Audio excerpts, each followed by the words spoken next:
നമസ്കാരം. മഹാകുംഭമേളയ്ക്കിടെ സമൂഹമാധ്യമങ്ങളിൽ ശ്രദ്ധ നേടിയതാണ് മൊണാലിസ ബോസ്ലെ. മധ്യപ്രദേശ് സ്വദേശിനിയാണ് മൊണാലിസ. സോഷ്യൽ മീഡിയ താരമായതോടെ മൊണാലിസയ്ക്ക് സിനിമകളിൽ നിന്നും അവസരങ്ങൾ വന്നിരുന്നു. ഉദ്ഘാടനങ്ങൾക്കും മറ്റുമായി മൊണാലിസ ബോസ്ലെ നേരത്തെയും കേരളത്തിലെത്തിയിരുന്നു. മൊണാലിസ ബോസ്ലെ അഭിനയിക്കുന്ന ചിത്രത്തിന്റെ ഷൂട്ടിംഗ് വിഴിഞ്ഞം പൂവാറിൽ വെച്ച് അടുത്തിടെ നടന്നിരുന്നു. ഈ ചിത്രത്തിലെ നായകനാണ് ഫർമാൻ. ഫർമാനെയാണ് ഇപ്പോൾ മൊണാലിസ വിവാഹം കഴിച്ചിരിക്കുന്നത്. തുടക്കത്തിൽ ഇരുവരും പ്രണയത്തിലാണെന്ന വിവരം മൊണാലിസയുടെ പിതാവ് അറിഞ്ഞതോടെ അത് പ്രശ്നമാവുകയായിരുന്നു. അച്ഛൻ നിർബന്ധിച്ച് നാട്ടിലേക്ക് കൊണ്ടുപോകാൻ ശ്രമിക്കുന്നെന്നും മറ്റൊരു വിവാഹത്തിന് നിർബന്ധിക്കുന്നുവെന്നുമായിരുന്നു മൊണാലിസയുടെ പരാതി. കുംഭമേളയിൽ മാല വിൽക്കാനെത്തിയ വശ്യസുന്ദരമായ കണ്ണുകളുള്ള ഉത്തരേന്ത്യക്കാരി വളരെ പെട്ടെന്നാണ് ഇന്ത്യക്കാരുടെ ഹൃദയം കവർന്നത്. ഒരു ബോളിവുഡ് നടിയെ അനുസ്മരിപ്പിക്കുന്ന സൗന്ദര്യമുള്ള മൊണാലിസ ബോസ്ലെ സമൂഹമാധ്യമങ്ങളിൽ തരംഗമായത് വളരെ പെട്ടെന്നായിരുന്നു. കഴിഞ്ഞ വർഷം ഒരു ഉദ്ഘാടന ചടങ്ങിനായി കേരളത്തിലെത്തി വലിയ തരംഗം സൃഷ്ടിച്ചതും ആരും മറക്കാനിടയില്ല.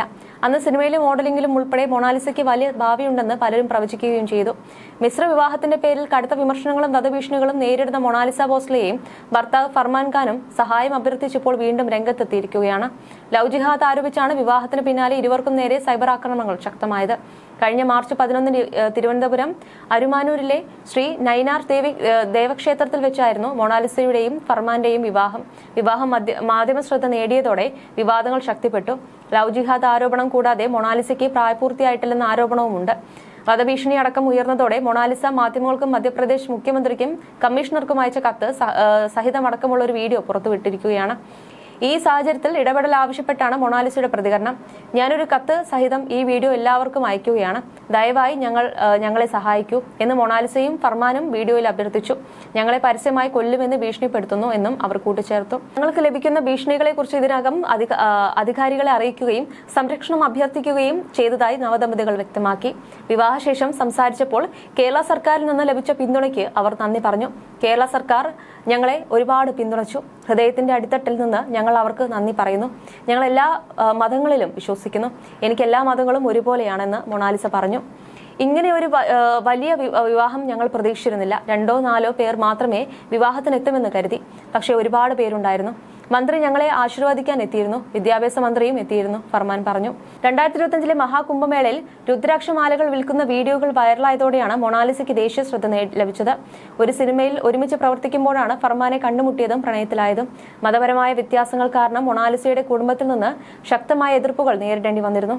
തുടർന്ന് തമ്പാനൂർ പോലീസ് സ്റ്റേഷനിൽ സംരക്ഷണം തേടിയ അവർക്ക് പ്രായപൂർത്തിയായ വ്യക്തി എന്ന നിലയിൽ സ്വന്തം പങ്കാളിയെ തെരഞ്ഞെടുക്കാൻ നിയമപരമായ അവകാശമുണ്ടെന്ന് പോലീസ് ഉറപ്പു നൽകി. ഹിന്ദു ആചാരപ്രകാരം നടന്ന വിവാഹ ചടങ്ങിൽ പ്രാദേശിക നേതാക്കളും വലിയ ജനക്കൂട്ടവും പങ്കെടുത്തു.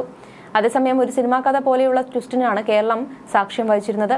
ഫർമാൻ ഖാൻ എന്ന മുസ്ലിം യുവാവുമായി പ്രണയത്തിലായിരുന്ന മൊണാലിസ മാതാപിതാക്കളിൽ നിന്ന് കടുത്ത എതിർപ്പാണ് നേരിട്ടിരുന്നത്. നാഗമ്മ എന്ന മലയാള സിനിമയുടെ ചിത്രീകരണത്തിനായി കേരളത്തിലെത്തിയ മൊണാലിസ തന്റെ വിവാഹം നടത്തിത്തരണമെന്ന് ആവശ്യപ്പെട്ട് തമ്പാനൂർ പോലീസ് സ്റ്റേഷനിൽ അഭയം പ്രാപിക്കുകയായിരുന്നു. വിവാഹത്തിന് മുന്നോടിയായി വലിയ നാടകീയ സംഭവങ്ങളാണ് തലസ്ഥാന നഗരിയിൽ അരങ്ങേറിയത്. മകളുടെ പ്രണയബന്ധത്തെ ശക്തമായി എതിർത്ത പിതാവ് ജയ്സിംഗ് ബോസ്ലെ മൊണാലിസയെ ബലം പ്രയോഗിച്ച് നാട്ടിലേക്ക് കൊണ്ടുപോകാൻ ശ്രമിച്ചതോടെ പോലീസ് ഇടപെടുകയായിരുന്നു. താൻ പ്രായപൂർത്തിയായ വ്യക്തിയാണെന്നും ഫർമാനെ വിവാഹം കഴിക്കാനാണ് താല്പര്യമെന്നും മൊണാലിസ ഉറപ്പിച്ചു പറഞ്ഞതോടെ പോലീസ് അവർക്ക് സംരക്ഷണം ഉറപ്പാക്കി. മകളുടെ തീരുമാനത്തിന് മുന്നിൽ പിതാവിന് ഒടുവിൽ പിൻവാങ്ങേണ്ടി വന്നു. തുടർന്ന് പോലീസിന്റെയും CPM പാർട്ടി നേതാക്കളുടെയും സർക്കാരിന്റെയും സഹായത്തോടെ വലിയ ആഘോഷമായി വിവാഹം നടത്തിക്കൊടുക്കുകയും ചെയ്തു. മൊണാലിസ ചുവന്ന സാരിയിൽ സിന്ദൂരമണിഞ്ഞ് സുന്ദരിയായപ്പോൾ വെള്ള ഷർട്ടും മുണ്ടും ധരിച്ച് കേരളീയ വേഷത്തിലായിരുന്നു ഫർമാൻ ഖാൻ എത്തിയത്. തിരുവനന്തപുരത്തെ പൂവാറിനടുത്തുള്ള അരുമാനൂർ ശ്രീ നൈനാർ ക്ഷേത്രത്തിൽ വെച്ചാണ് ഫർമാൻ ഖാൻ മൊണാലിസയ്ക്ക് താലി ചാർത്തിയത്. വീട്ടുകാരുടെ കടുത്ത എതിർപ്പിനെ അവഗണിച്ചും പോലീസ് സംരക്ഷണയിലുമായിരുന്നു ഈ പ്രണയ സാഫല്യം. രണ്ടുപേരും ഇതര സംസ്ഥാനക്കാരാണെങ്കിലും കേരളം സ്വന്തം മക്കളെ പോലെ അവരെ സ്വീകരിച്ചു. എന്നാൽ ഈ വിവാഹത്തിന് പിന്നാലെ കടുത്ത സൈബർ ആക്രമണത്തിനാണ് ഫർമാൻ ഖാനും മൊണാലിസയും ഇരയായത്. ചിലർ ഈ വിവാഹത്തിന് വർഗീയ നിറം നൽകാൻ ശ്രമിച്ചപ്പോൾ മൊണാലിസയ്ക്ക് കുറഞ്ഞ വിവാഹപ്രായമായ 18 വയസ്സ് തികഞ്ഞിട്ടില്ലെന്ന് പലരും ചൂണ്ടിക്കാട്ടി.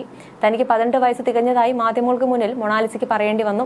മധ്യപ്രദേശിലെ ഇൻഡോർ സ്വദേശിനിയായ മൊണാലിസ കേരളത്തിന് മുഴുവൻ പരിചിതമാണെങ്കിലും വരനായ ഫർമാൻ ഖാൻ ആരാണെന്ന് ഇന്റർനെറ്റിൽ പലരും തിരഞ്ഞു. ഉത്തർപ്രദേശിലെ ബാഗ്പത് ജില്ലയിൽ നിന്നുള്ള ഫർമാൻ മലയാളം, ഹിന്ദി, തമിഴ് സിനിമകളിൽ പ്രവർത്തിച്ചിട്ടുള്ള നടനും മോഡലുമാണ്. വിവാഹത്തിന് ശേഷം മാധ്യമങ്ങളോട് സംസാരിച്ച മൊണാലിസ തങ്ങൾ 6 മാസമായി ഡേറ്റിംഗിലായിരുന്നുവെന്ന് വെളിപ്പെടുത്തി. ആദ്യം സോഷ്യൽ മീഡിയ വഴിയാണ് ബന്ധപ്പെട്ടത്. P. ബിനു വർഗീസ് സംവിധാനം ചെയ്ത നാഗമ്മ എന്ന മലയാള സിനിമയുടെ പൂജാ ചടങ്ങിനിടെയാണ് ഇവർ കണ്ടുമുട്ടിയത്. ചിത്രത്തിൽ ഫർമാൻ ഖാനാണ് വില്ലൻ വേഷം ചെയ്യുന്നത്. മൊണാലിസ ബോസ്ലെയാണ് നായിക. ഈ സിനിമയുടെ ചിത്രീകരണത്തിനായി കേരളത്തിലെത്തിയപ്പോഴാണ് ജീവിതത്തിൽ ഒന്നിക്കാൻ തീരുമാനിച്ചത്. അഭിനയം, മോഡലിംഗ്, സോഷ്യൽ മീഡിയ പ്രൊമോഷനുകൾ എന്നിവയിലൂടെയാണ് ഫർമാൻ ഖാൻ വരുമാനം കണ്ടെത്തുന്നത്. ഇൻസ്റ്റാഗ്രാം കൊളാബറേഷനിലൂടെ മാത്രം പ്രതിമാസം $2,300 മുതൽ $3,200 വരെ അദ്ദേഹം സമ്പാദിക്കുന്നുണ്ടാകാമെന്നാണ് ദേശീയ മാധ്യമങ്ങൾ റിപ്പോർട്ട് ചെയ്യുന്നത്. ഇത് ഇന്ത്യൻ രൂപയിലേക്ക് മാറ്റിയാൽ ഏകദേശം 1.9 ലക്ഷം രൂപ മുതൽ 2.6 ലക്ഷം രൂപ വരെ വരും. ഇതനുസരിച്ച് വർഷത്തിൽ സോഷ്യൽ മീഡിയയിൽ നിന്ന് മാത്രം ഏകദേശം 23 ലക്ഷം മുതൽ 32 ലക്ഷം രൂപ വരെ വരുമാനം ലഭിക്കുന്നുണ്ട്. മൊണാലിസയ്ക്ക് ഇൻസ്റ്റാഗ്രാമിൽ 93.9 ലക്ഷം ഫോളോവേഴ്സ് ഉണ്ട്. നാഗമ്മ സിനിമയുടെ അണിയറ പ്രവർത്തകർക്കൊപ്പമാണ് മൊണാലിസയും ഫർമാനും പോലീസ് സ്റ്റേഷനിലെത്തിയത്. മതത്തിന് തങ്ങളുടെ ബന്ധത്തിൽ യാതൊരു സ്ഥാനവുമില്ലെന്ന് വിവാഹശേഷം മൊണാലിസ മാധ്യമങ്ങളോട് പറഞ്ഞു. ലവ് ജിഹാദ് ആരോപണങ്ങളെ ഇരുവരും തള്ളിക്കളയുകയും ചെയ്തു. കേരളത്തിലെ സമാധാനപരമായ അന്തരീക്ഷവും ജനങ്ങളുടെ സ്നേഹവുമാണ് വിവാഹവേദിയായി ഈ നാടിനെ തെരഞ്ഞെടുക്കാൻ പ്രേരിപ്പിച്ചതെന്നും നവദമ്പതികൾ വ്യക്തമാക്കി. മലയാള സിനിമയിൽ കൂടുതൽ സജ്ജമാകാനാണ് മൊണാലിസ ആഗ്രഹിക്കുന്നത്.